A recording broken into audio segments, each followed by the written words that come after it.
Welcome, everybody. We've got my co-host, Pavel, CEO of Virtudesk. What's up, buddy? Hey, what's going on, brother? Just having fun here. We've got Donica, our special guest. Hello, everyone. Good morning. Thanks for jumping on, Donica. We're going to be talking about social media and how she manages it. And I'm excited to see what's going on because she's got a presentation for us too. So Donica, welcome. Thank you. Can you tell us a little bit about what you do and then get right into it? Okay. Yes, I am Danica, and I'm a general virtual assistant for Virtudesk, and I'm working for 3 clients now, Oh, wow. and they're all over the U.S. One is in San Francisco, one is in Virginia, and one is in Maryland. And my usual tasks for them are transaction coordination, social media management, digital content creation. What else? You name it, I do it. I love that. And I have a question before we get going. How did you learn to do all of this? Is it something that you were doing before at a high level, or did you learn along the way? Some I've already learned it before because before I was also doing realtor stuff here in the Philippines. And then after that, I've decided to venture the home-based industry. And that's when I learned using all the tools um, through Virtudesk, through Nice. their training. All right, I love it. So yeah, I hear their training is good. Pavel, you guys did a good job with the training. Yeah, we're trying to, man. We've hired the best trainers in the industry to handle that. So I like it. All right, well, let's get to it, Danica. Thank you for being on. Let's start your presentation. All right. Can you guys see my screen? We are almost there. Yeah. Okay. I see it starting. There it is. There you are. We got you. Okay, so today we're going to discuss automate your posting to social media. So I've been working with Virtudesk for about 5 months now, and I've been working as a social media manager for 3 years now. Okay, nice. Very cool.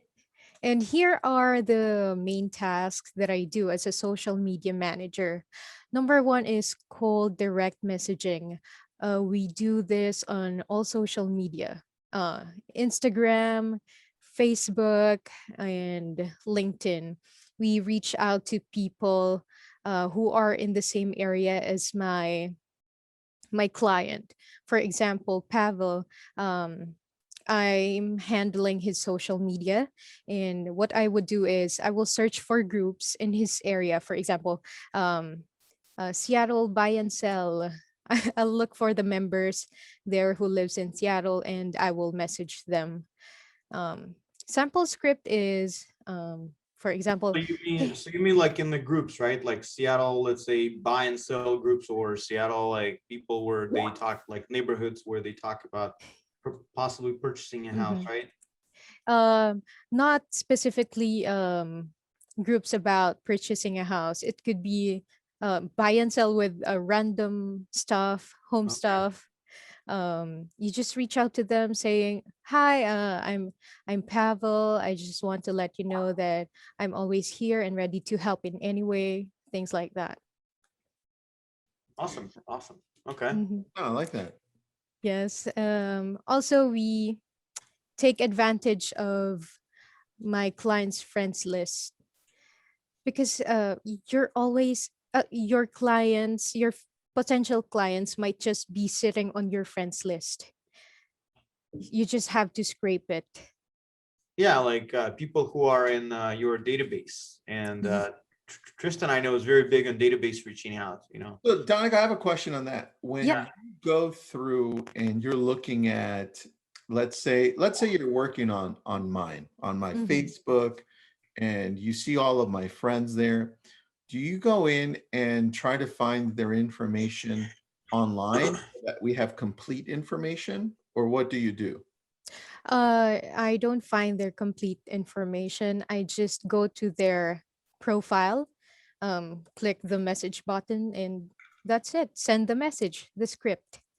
And then basically the goal is to start the conversation. Got it. I love that. All right. So then you're helping in that initial conversation with the people that are my friends. Yes, sir. Yes. Oh, perfect. That's kind of like what I tell people to do when I say, "Hey, look, every day you should reach out to 20 of the people that are in your social media database." Initiate a Mhm. conversation. Yeah. Yeah. So Yeah. like, comment, message, right? So that's awesome, Donica. Yes. I love that. Good job. Thank you. Thank you. Next one is B2B Coffee Challenge. This, we also get this through the internet, through all social media. Take advantage of it. Same thing. Message people, reach out to people who you know, that are speaking to a lot of people every day. For example, um, people who works at a salon, people who works at a cafe, who owns a cafe. What else? Basically, local business owners, and make them your referral partner, and invite them for a, a coffee date, some or meeting. I love that. So do you do that part for all of the three clients that you're helping out, or Um, just for one or two of them? just for one client. All right, perfect. Mhm. I like that. Next, moving on, for LinkedIn cold messaging, this LinkedIn is focused on getting referrals because everyone's there just looking uh for partnership, for a job. Yeah. Mm-hmm. Yes. And the last one is manage your referral network. What we do here is, we all know that you know a lot of people in the industry, realtors, investors, and people who are interested in the real estate business. What you will do is build your own group, your Facebook group, and post there consistently, be active. You could also post polls where they can vote, discuss topics, and there through that you'll get more referrals. Okay. So in what way you do that? What way you help your client to do that? Every time that a realtor or investor will follow my client or add my client on her account, I will Mhm. add that person to that group. Okay, got it. So basically, somebody's, you would say let's say a realtor runs a group and somebody adds them, friends them, you add them to the group that your realtor you work for actually has, right? Yes, yes. Okay, that makes sense. Mm. Mm, Okay. okay. Do you have okay, this is start. Okay, well, so why is automated posting important? These are the most frequently asked questions. Yep. That's an often that's a question that's asked very often. Mm-hmm. Yes. Number one is number one reason is to get control over your strategy. um you get control over your social media content. You can post more in just in you can post more content in multiple accounts. Do you use any kind of software to do that? Because a lot of people who are watching us, they're wondering, how can I post, like, make a post a certain time Mhm. uh, to different platforms, at once? Do you use Mm, anything like that? yes, that's a good question. Currently we're using Sprout Social. Okay. Oh, okay. Yeah, they Yeah. good. Yeah. Yes, yes, Yeah, it it allows you really to is. run the analytics as well and everything. That's actually a really cool tool. Mm-hmm, Donica, yes. with Sprout Social, what social media platforms are you automating? I'm handling Instagram, Facebook, LinkedIn, Google, and there's also YouTube. All right, so you're doing all of them through Sprout Social. That's awesome. No Yes. Twitter. Yeah. No Twitter. No, no, because my client's not pretty active on Twitter. Okay. All right, Yep. cool, cool, cool. And do you typically also suggest that the agents or the people that you're helping in this case, that they should also continue to post, or do you handle everything for them? I handle everything for them, and also, yes, I suggest them to consistently post on social media. All right, perfect. Uh, yeah, because I believe in marketing, consistency is the key. Yeah, I agree Yeah, with the you. more you do, the better. Yeah, exactly. Mm-hmm. 100%. Right. Now, number two is helps maximize your chances of engagement and exposure. Going back, Pavel mentioned that there's a cool feature on Sprout Social, and that feature is called Optimal Time. With this feature, um, uh, the tool will help you post your post get more engagement. It will make you choose what would be the best time to get your content online, Okay. get up your content up online, post it online. I like that. All right, so question on that, Donica. When we post to the times they're telling us, right? Mm-hmm. We definitely will see an uptick, which is great. But Yeah. what about if somebody comes in, like let's say I I become one of your clients Mm-hmm. and I don't have an account on Instagram or YouTube or anywhere else. I just have Facebook. Do you help in building those out too? Yes, of course. What I do is I manually add, follow, and message people to get more followers for my client. Oh, that's cool. Mm-hmm. I like that. Yes, Nice. because I think we all should consider our accounts as our portfolio, because through our accounts, social media accounts, people will get to know more about us. More people will get to know more about our business and what we do. Yeah.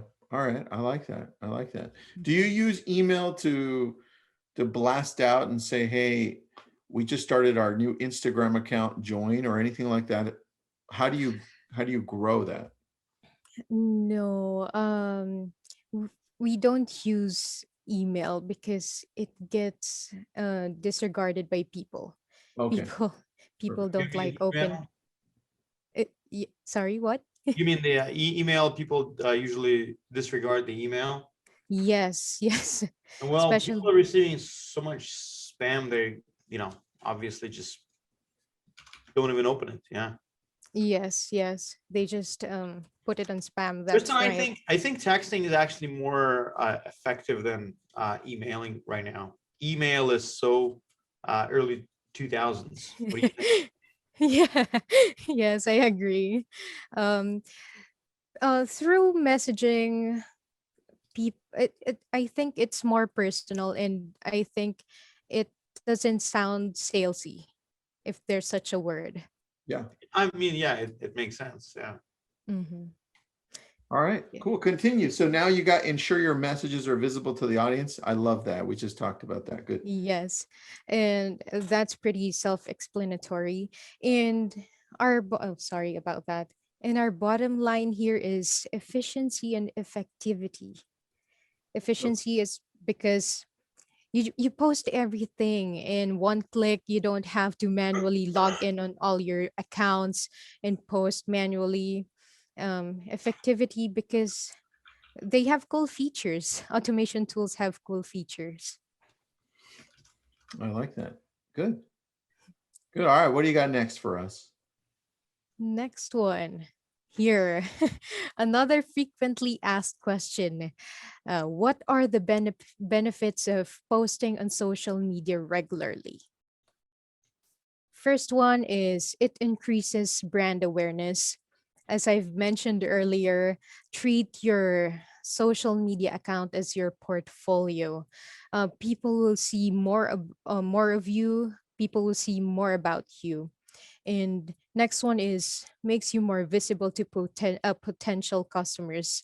Um, you know, automation tools work for you 24/7, so that you'll be able to keep in touch with your audience even if you're not always on your phone, you're not active, you're not online. Mhm. It's a great point, Danica, that you bring up, because when you were talking about automation, the biggest challenge for any entrepreneur, solopreneur, just business people, Mhm. is the ability to continually post. What typically happens is, right now, let's say we're doing this and I'll be like, oh, forgot to post to Instagram. And then I'll post to Instagram right now. But it has no real value, because it's more reactive instead of Yeah.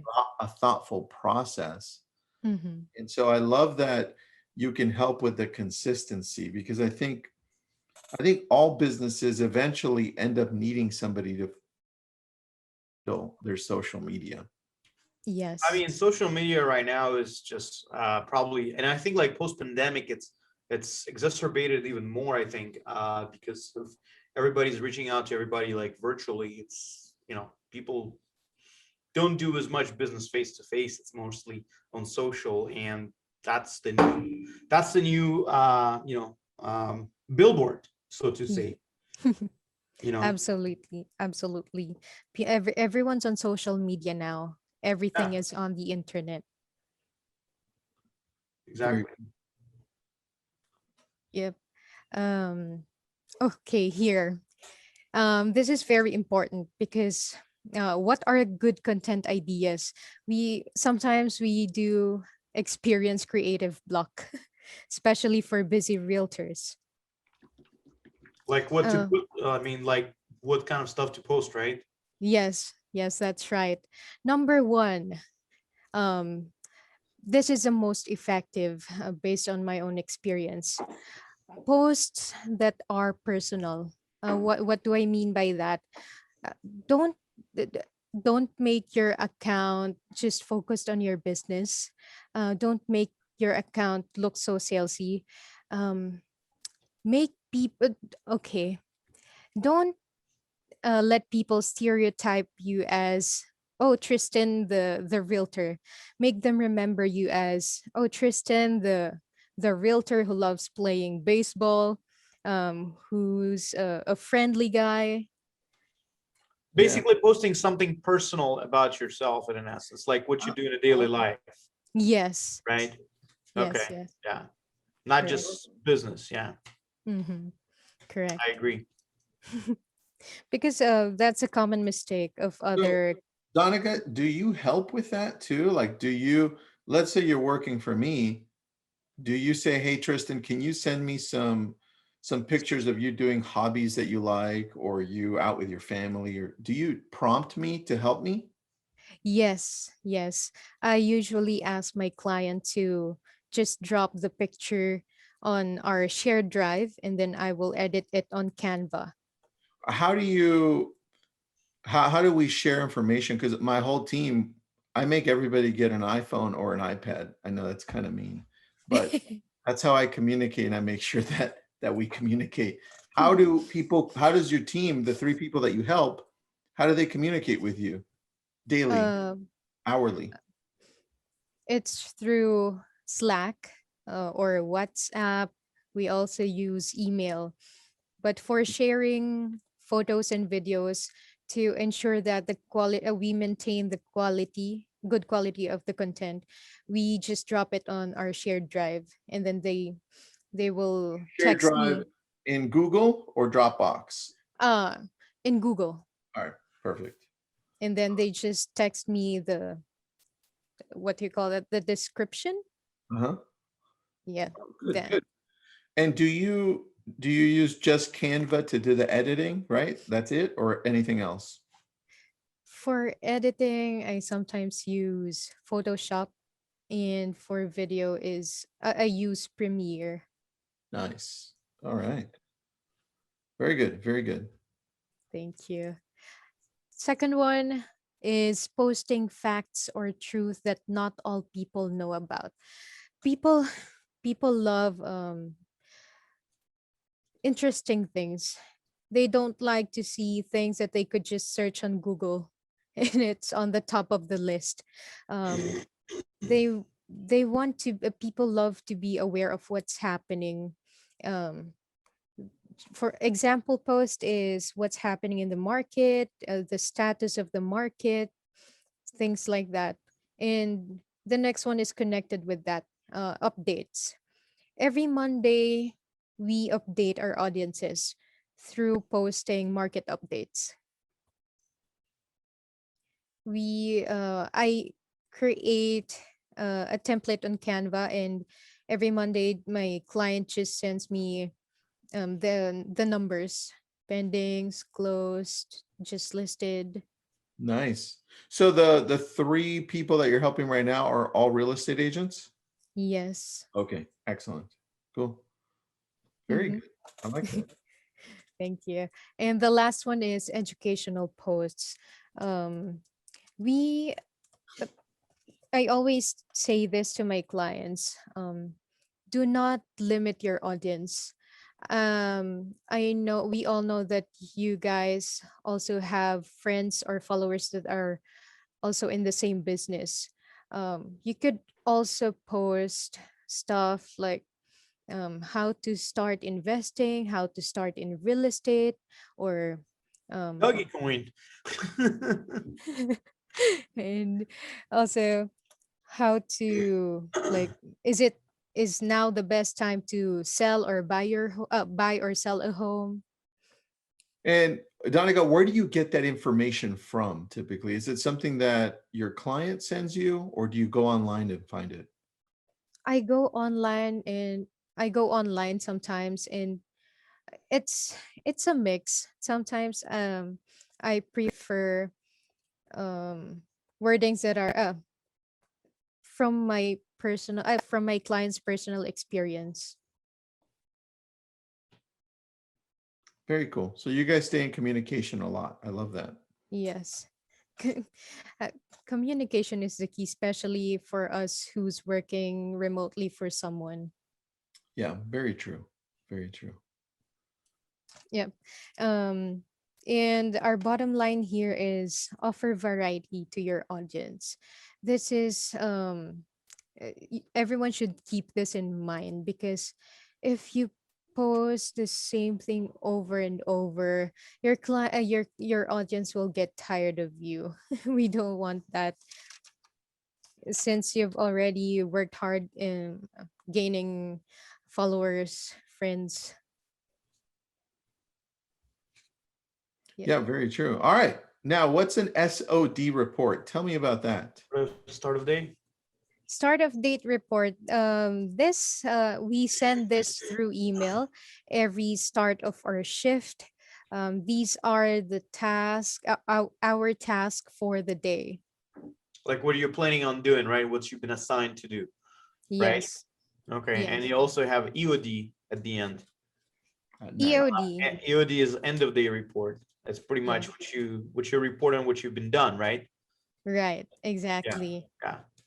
Okay. And also, I understand you're working on Timely, right? Mm-hmm. On a tracker. So Yes. your client can see your screenshots, what you're doing during the day, and what time you logged in, logged out, what time you took a bio break, right? Mm-hmm. Yeah. Yeah. Okay. Nice. All right. I like this. I love getting these reports at the end of the day. By the way. You getting them too, right? Yeah. Yeah, it's not something that we're used to typically, or before we had a virtual assistant, right? From specifically from the Philippines, right? Yeah. Usually, because we also have virtual assistants in the United States, and we don't have end of the day reports typically. It's more like a one-liner or a text, right? But I love this. Actually, Mm-hmm. it's common in Russia as well, actually. Oh, nice, Day dude. reports. Yeah. Yeah. I like that. But it actually helps.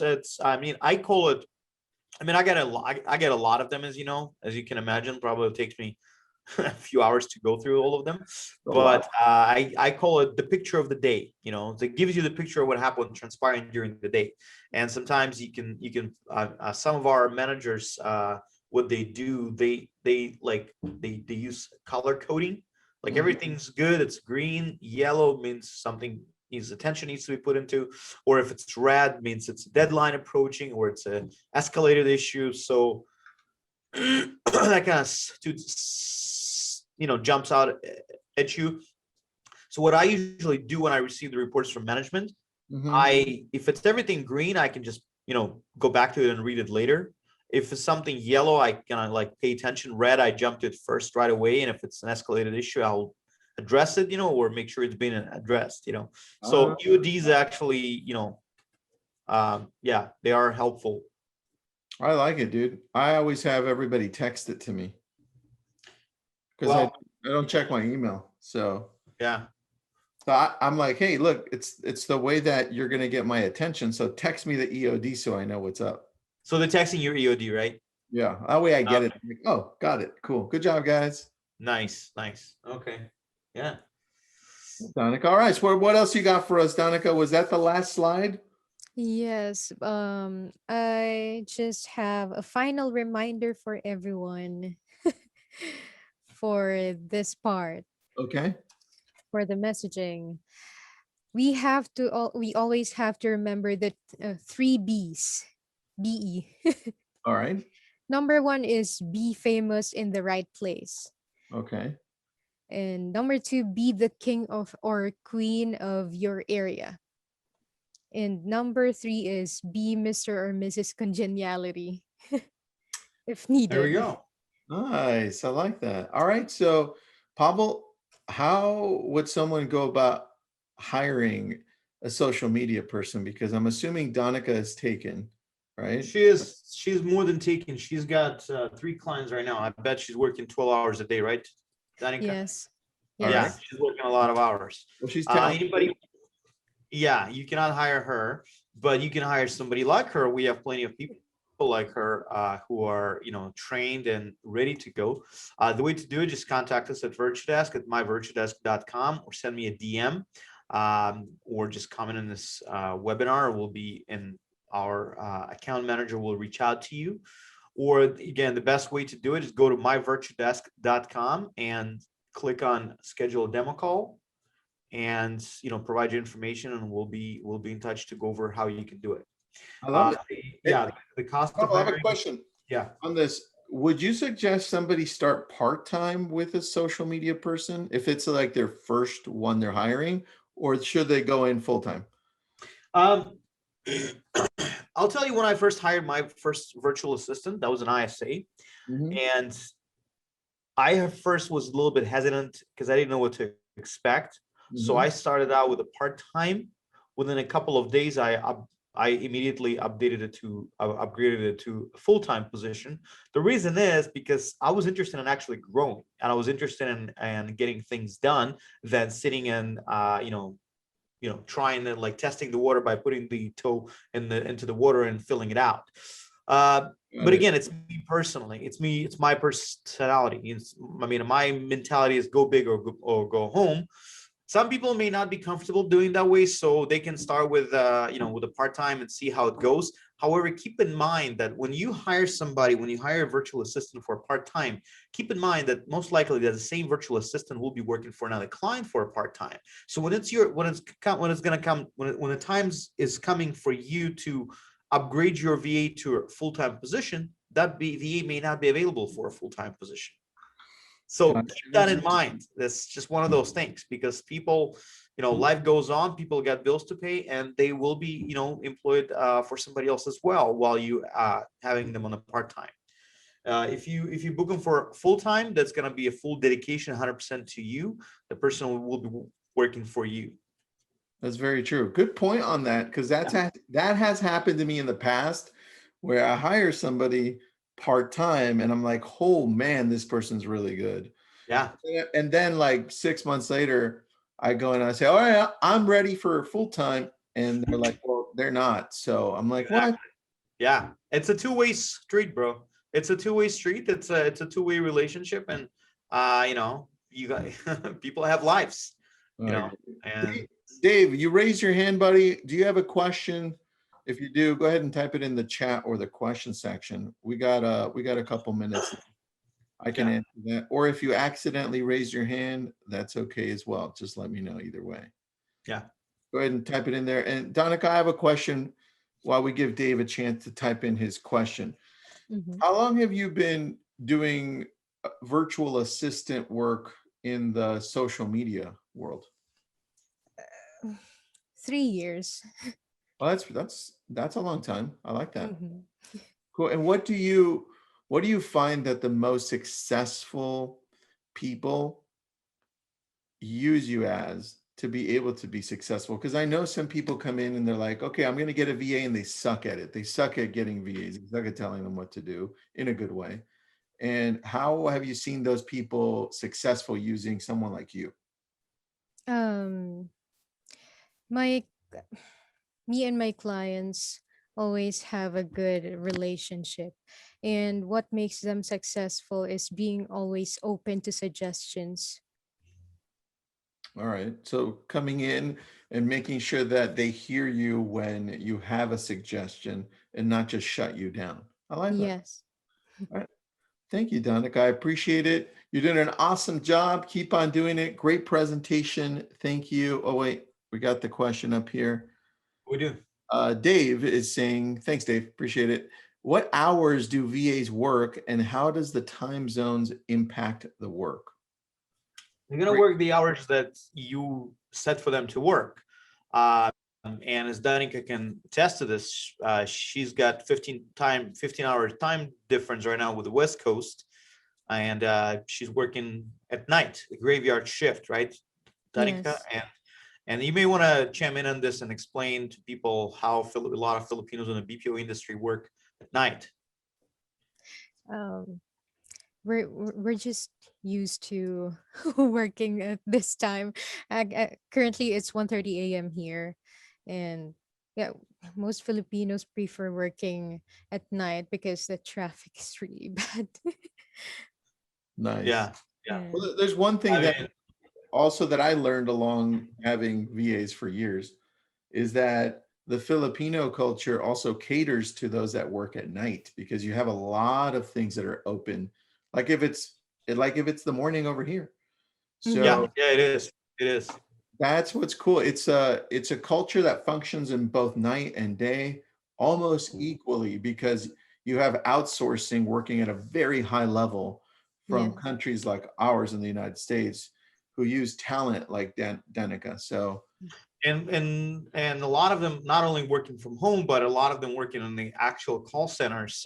Major Fortune 500 companies have call centers all over the Philippines. For example, in Cebu in IT Park, they have Chase, they have Capital One, they have American Express, or in Manila area, they have in Quezon City, they have in Makati the call centers, and the industry is just huge, seriously Yes. huge, and that's why all those let's say the cafes, internet cafes, everything, the eateries out there around it open whole night, because people go out for lunch at night. And Yes. when I first came to the Philippines, I remember seeing that. Like, I just flew in, and at night I see a lot of people just out and about, and it's like, what is this all about? And somebody's telling me, no, this, they're out on the lunch break, and then I Mm-hmm. realized a lunch break because it's lunchtime in the US West Coast. That's why it's a lunch break, you know. that's so true. Yes. We do adjust to our hours. Correct. Yeah. Mm-hmm. And if it's Pacific or East Coast, Central, Mountain Time, whatever. And Mm-hmm. that was something that I had to understand fully as well. They're with you. They're like if they're right here. So Mm-hmm. Exactly. Yeah. very, And very cool. just a fact about Philippines, most job opportunities here are based in the US or other foreign countries. That's why we're all alive at night. Makes sense. That's a Pavel. I think in our last webinar, somebody brought up payment and how this all works, if we pay direct versus paying like a company like yours, which handles Yeah. all this stuff. I think we need to do a webinar on how that all works. Sure, we can do that. Yeah. That's a commonly asked question that just people don't understand. Yeah. So we can definitely do that. Donica, thank you for doing this. It was awesome to see how you work, the insight that you gave. We appreciate your time. You're very welcome. Thank All you. right. Thank you, Thank you. everyone. Thank you. Thanks, everybody. Thank Thanks, Bye. Pavel. Thank you, buddy. Bye bye.